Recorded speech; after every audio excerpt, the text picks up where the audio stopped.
right, so I took my heart rate before I came up here just to see, and 125, so we're killing it this morning, ladies and gentlemen. But, well, good morning. Today we're going to be talking about abortion.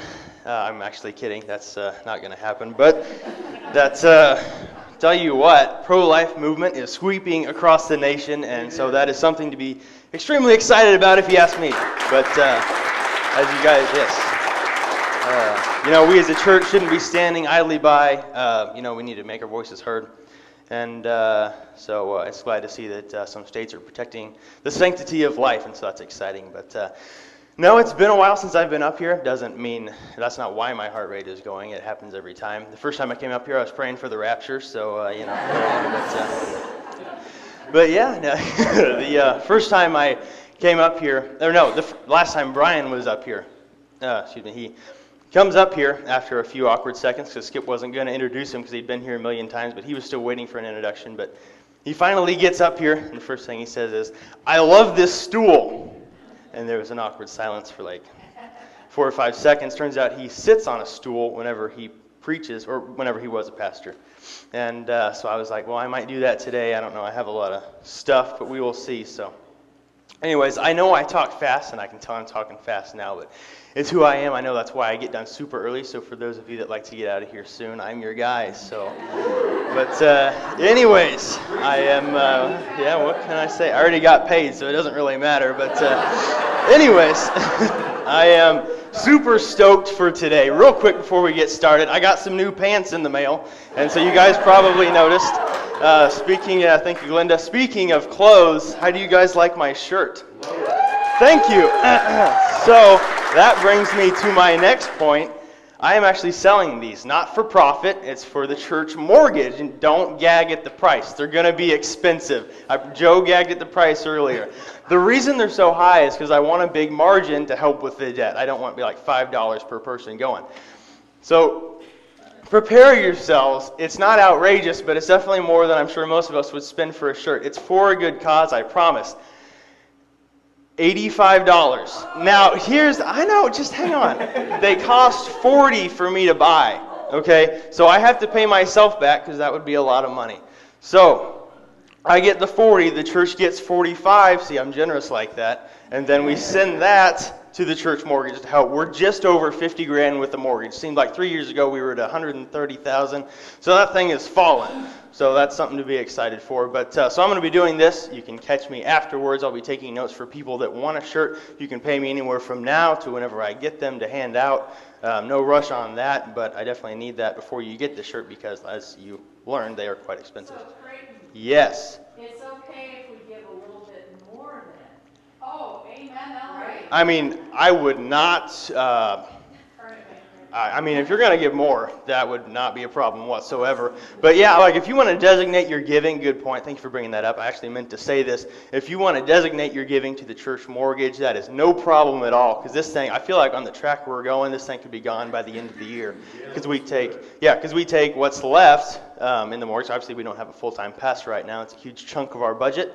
And so we can take that, put it towards it, and I think we could get this thing knocked out, and then that would be a huge burden lifted from our finances. So. But so if you guys want a nice shirt and to help out, 2 birds, 1 stone, let me know. I'm your guy. But anyways, last week, Todd mentioned God's sense of humor. And he mentioned it for about 2 seconds before he started talking about Andy Reid. So you know where his priorities are at. But anyways, until 9 months ago, I had absolutely no intention of college. Right? Let's keep in mind God's sense of humor throughout this story. So I struggled with finding something that I enjoyed. So Miss Edwards, our middle school counselor, she had these little programs for us, and we would go in and we'd find our interests, and then we would have one category that was like much higher than the other one. So we knew we'd be going into something within that field. And so some kids would be like in engineering or mechanics or something like that, and other people would be in like health or whatever. And so they would have one bar in their bar graph that was like super high compared to the others. And mine were like straight across the bottom, like 4 or 5 points each. And I had nothing. And so we had to do a presentation, and I was doing like presentations on veterinarians or all sorts of random stuff. Not that I don't care about animals, I love animals, but I just never found something that like struck a chord with me. And I always came up with something random, as I said. Well, then I found ministry as an opportunity. right? And so whether that's full-time or part-time, I found out that this is like fantastic. Not that I'm comfortable up here, but like ministry as a whole is fantastic. And hence Calvary University, where I've been going for a little bit now. And Skip was like, hey, have you ever thought about Calvary? And I was like, well, I've been going to the Career Center. I planned on, sticking with a trade school or something, but it stuck in my head, and a little bit later, actually ended up going to Calvary as an early college student, which is what I'm finishing up now. And like I said, God's sense of humor. Didn't plan on going to college, but as far as I know, 3 weeks ago, I graduated with more college credits than any of my classmates. Isn't that... So that just goes to show how God's going to get what he wants no matter what. And that takes us into today's message, which is called Avoiding the Call, God's Plan for a Defiant Man. There's the shirts, by the way. I'm horrible with slides. I only have like 5 in them because I gave up on it. So there it is, Avoiding the Call, God's Plan for a Defiant Man. With that in mind, ladies and gentlemen, we're going to be in Jonah chapter 1. So I'll have you turn there. I know what you're thinking. What a childish sermon topic, Creighton. Well, I've only been an adult for like 6 months, so give me a break.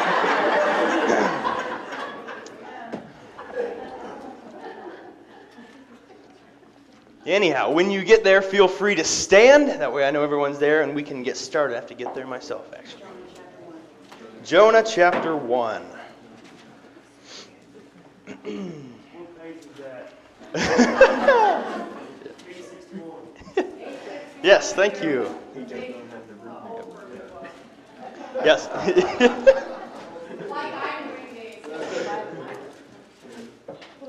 Skip's good about page numbers. I am not, but...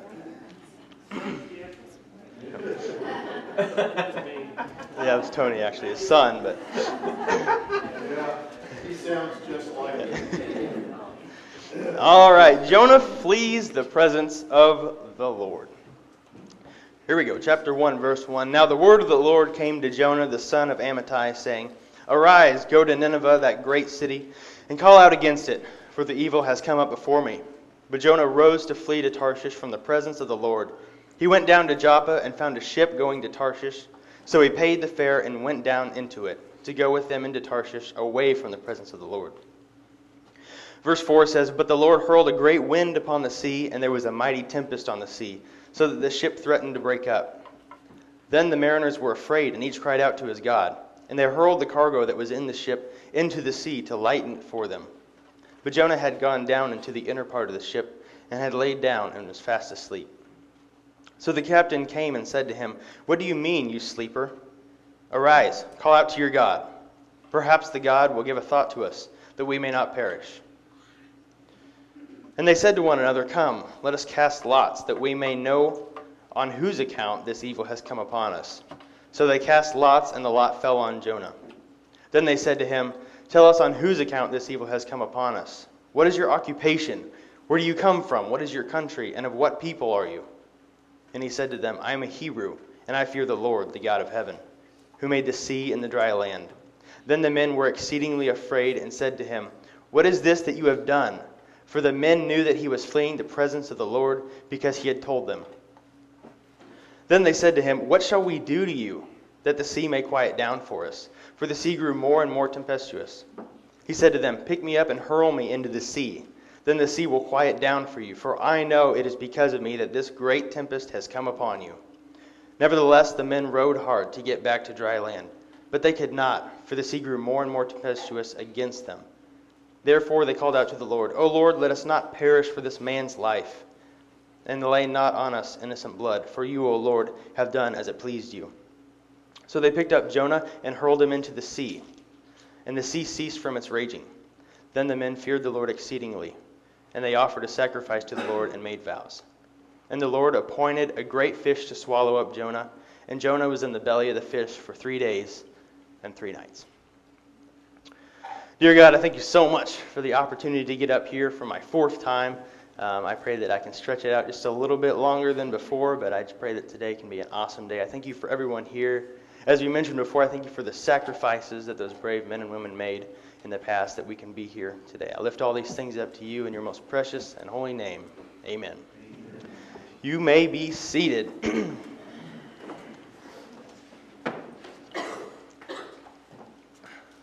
right, so in verse 1, let me turn back here. So in verse 1, we see that God spoke to Jonah, and we don't get a whole lot more information than that. The real detail comes in chapter 2. So we see that Jonah is called by God to go to Nineveh. Now, Nineveh is no Vibbard, Missouri. It's not Polo or Lawson or Excelsior. It's quite large. Matter of fact, it's about 120,000 people. And so the city closest to that is Independence, has about 117,000. So thanks to Google for that. But Independence is not comparable in beauty, however, because Nineveh was at its peak during Jonah's time. And so this was a great city, and it is located in now what is northern Iraq, up near Syria. Oh, wait a minute, I remembered. That is Nineveh. So there it is. Marked it for you guys. So that's where Nineveh is at. That's where Jonah was called to go. It is actually the capital of Assyria. And so that was a big country that we'll talk a little bit about later on. So Jonah, it's actually my last slide right there, so I can set down the clicker and everything. All right, so Jonah wasn't having it, clearly, as we saw in verse 3. And so he fled to Tarshish. The nation of Assyria was a constant threat to Israel. And Jonah didn't like them for good reason. If they're a constant threat, I mean, you probably wouldn't want to like them. And so he wanted nothing to do with them. And he felt that they deserved God's judgment. And so we see in chapter 4, verse 2 of Jonah, that is why I was so quick to flee to Tarshish. I knew that you are a gracious and compassionate God, slow to anger and abounding in love, a God who relents from sending calamity. He did not want God's mercies on these people because he felt they did not deserve God's mercy, and he knew God was going to provide it. And so he ran. He found a ship, or he went down to Joppa, found a ship that was headed to Tarshish, and climbed aboard. And Tarshish was very rural compared to Nineveh, believed to be located in Spain. And so if you're going to hide from God, obviously you have to go to a rural area because he won't find you there. And so in verse 4, we see that the ship set sail only to catch God's wrath. And so he didn't get very far. Little did God know that God had a tracker in his backpack, and so he knew exactly where he was. But anyways, God put a great wind on the sea to where the ship was unstable, and this is where the calamity starts. So, because Jonah was going to be an instrument in their saving, rather than him trying to hide from God, is why he distanced himself. It's not so much that, I said that really confusing, I confused myself, but rather than trying to hide from God, he didn't really believe he could do that. He just didn't want to be an instrument in the saving of the Ninevites. And so in verse 5, the sailors obviously knew something was going on. They checked the weather that morning. There was supposed to be a storm. Suddenly, there is a storm. And so they started praying to their gods. Not only did they start praying to their gods, because that didn't work, they start throwing stuff off of the ship. All this while Jonah is taking a nap. Jonah is kind of oblivious to what is going on, having a jolly time in the basement of the ship. So we see that Jonah is fast asleep, and suddenly the captain comes downstairs. This is in verse 6. He says, "What do you mean, you sleeper? Why are you sleeping?" Now, he tells them, "Our gods aren't working. You need to try yours. We need to do all that we can. Maybe he'll spare us. Maybe we won't perish." And so in verse 7, we see that they decide to cast lots. And I talked a little bit about lots during our Esther service back in March. And not as simple as this, but modern-day equivalent of basically rolling dice. And so there were some different ways of casting lots. However they chose to do it, it landed on Jonah. And so as soon as these guys found out that it was Jonah, they wanted answers, as we see in verse 8. And so immediately they asked questions because they wanted to get to the bottom of it, as anyone would. I mean, okay, so put yourself in their shoes. This random guy gets on your ship, and suddenly he's the reason you're about to die. Quite frankly, I would want to get rid of him as well. So in verse 9, we'll go to verse 9. He says, after they ask all these questions, he goes, "I'm a Hebrew. My God is the creator of the land and the sea. My God is the creator of all." They're like, this dude's God, he made everything, and now he's causing this mess. Obviously, we've figured it out. They're like, what in the world did you do to cause this? Like, how do we make it stop? Verse 11, they realize that he got them there and he can get them out. And so they ask him, what do we need to do to you to make this stop? What needs to happen? And Jonah knows exactly what needs to happen, and he tells them, pick me up and hurl me into the sea. Then it'll quiet down. And they're like, nah, we're not going to do that. And so they rowed hard, and they tried to get back to land, but to no avail. It did not work yet again. They realized they had one option left, the one that they were told about, yet they didn't listen. And that was to get rid of Jonah. So finally, they called out to the Lord. And basically what happened here is they said, this man's death is not our responsibility. Don't harm us if he gets injured. And then they throw him into the ocean. Wipe their hands clean of it. As they tossed him into the water calmed and they were safe. In verse 16 it says that they feared the Lord and they made sacrifices. I think it's safe to say that they didn't sacrifice a cow on the ship. It was more likely that they made public what had happened to them upon arrival. And so lastly, Jonah was swallowed by a fish for 3 days and 3 nights.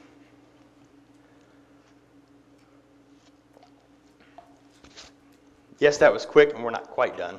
I'd say we're like 2/3 of the way. So if you guys are wanting like a time check, not that you needed one, we're only... Yeah, but anyways.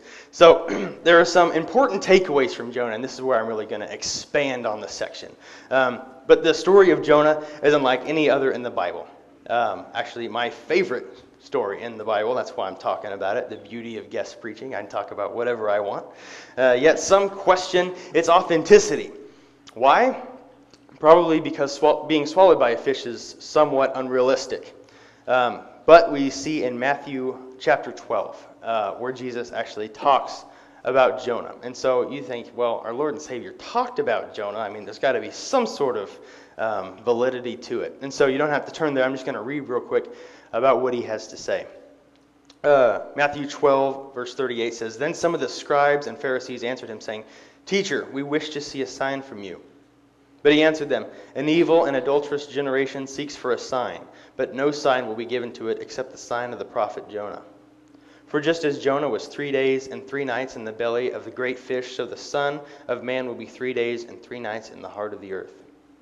The men of Nineveh will rise up at the judgment with this generation and condemn it, for they repented at the preaching of Jonah, and behold, something greater than Jonah is here. The queen of the south will rise up at the judgment with this generation and condemn it.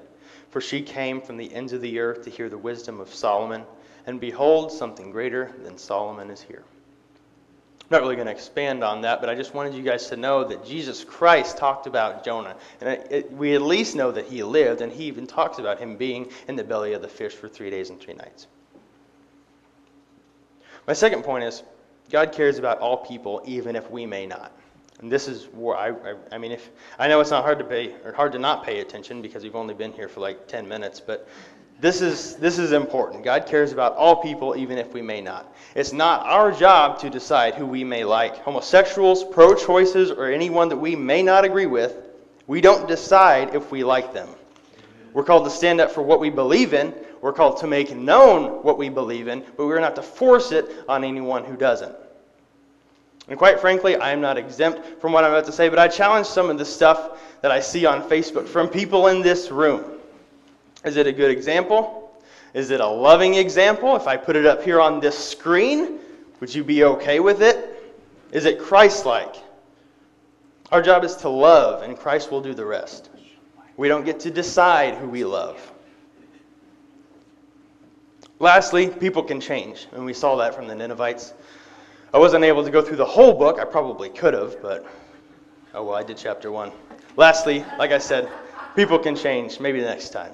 The Ninevites were nasty people, and there was nothing Jonah liked about them. So let me ask you this. What right did Jonah have to deny people a relationship with God? What right do you, church, have to deny people a relationship with Christ? Well, quite frankly, I understand it's uncomfortable, it's awkward. I think we all already discussed how uncomfortable I am up here, and I'm in front of a body of believers, and so talking to people that are unbelievers, I know it is even more awkward than this. Like I said before, I was praying for the rapture the first time I came up here. I was so scared. I bet my heart rate was much more than 125 like it is this morning. I know it's rough, but where would you rather them end up in the end? Right now we're in Revelation and youth, and you have to tell your friends about Jesus. It is our job, ladies and gentlemen. Amen. Go ahead and take a deep breath and bow your heads. As predicted, as promised, we are coming to a close this morning, but I want you to genuinely think of someone that is not at church today. Maybe someone that is struggling. Maybe you've known them for a long time, or maybe like Todd was saying last week, hardly ever talked to them, which those are the easiest to talk to.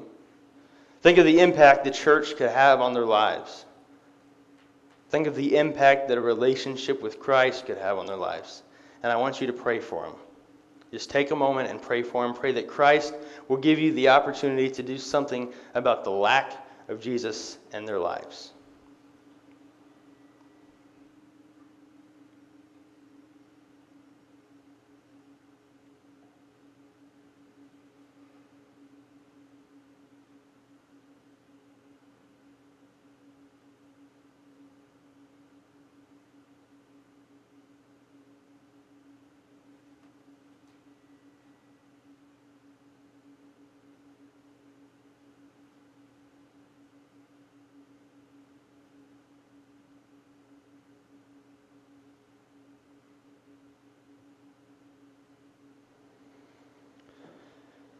Dear God, I thank you so much for today.